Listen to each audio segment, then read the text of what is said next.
আসসালামু আলাইকুম। রমাদান দিনের আচরণ শুভেচ্ছা। সকাল থেকে নিজের বেডের এই অবস্থা, তারপর চটপট করে নিজের বেডটা গুছিয়ে নিলাম। এইখানে দেখি পড়ার টেবিলের অবস্থার আরও বাজে অবস্থা। তারপর এই তো পড়ার টেবিলটা গুছিয়ে নিলাম সুন্দর করে। আমার রুম ইজ ওকে। তো চলে গেলাম রাতের রান্নার জন্য।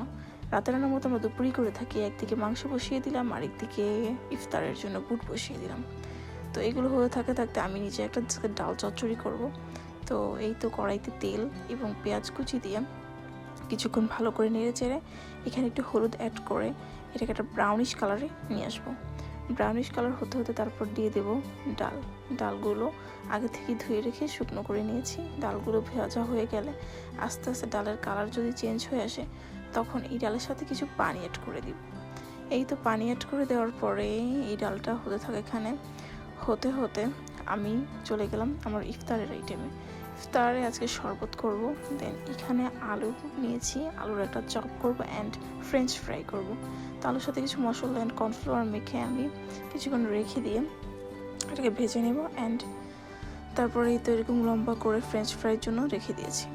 তারপরে দিয়ে ফল কেটেছি। তারপর এখানে আর ভাজা পোড়া শেষ।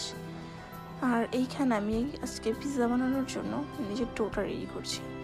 প্রথমে পিৎজার সাথে ডোর সাথে পেস্ট মেখে কিছুক্ষণ রেস্টে রেখে দিয়ে আসি, দেখি যে অনেক পরিমাণ ফুলে গেছে। তারপরে এই আর কি পিৎজা কাটার রেমিডিসগুলো রেডি করে পেঁয়াজ কুচি, রসুন কুচি এগুলো কড়াইতে দিয়ে তারপর ক্যাপসিকামটা দিয়ে আমি আর কি সব কিছু একসাথে করতে অনেক ভালোবাসি, তার জন্য সব কিছু একসাথেই করা। টমেটো সসটা দিয়ে তারপর কিছুক্ষণ নেড়েচেড়ে আমি চিকেনটা দিয়ে দেবো। চিকেনটা দিয়ে দিলে সবগুলো একসাথে হয়ে গেলে আমি চলে যাব। এই তো আমার রেডি পিৎজা খেলাম, ফ্রেঞ্চ ফ্রাই খেলাম আজকে ইফতারে। অ্যান্ড সবশেষে চা না হলে তো চলেই না। এক কাপ চার সাথে এনজয় করতে করতে আজকের রোজা আলহামদুলিল্লাহ শেষ হয়ে গেল। সবাই ভালো থাকবেন। চায়ের সাথে আজকে এই পর্যন্তই। সবাইকে আসসালামু আলাইকুম।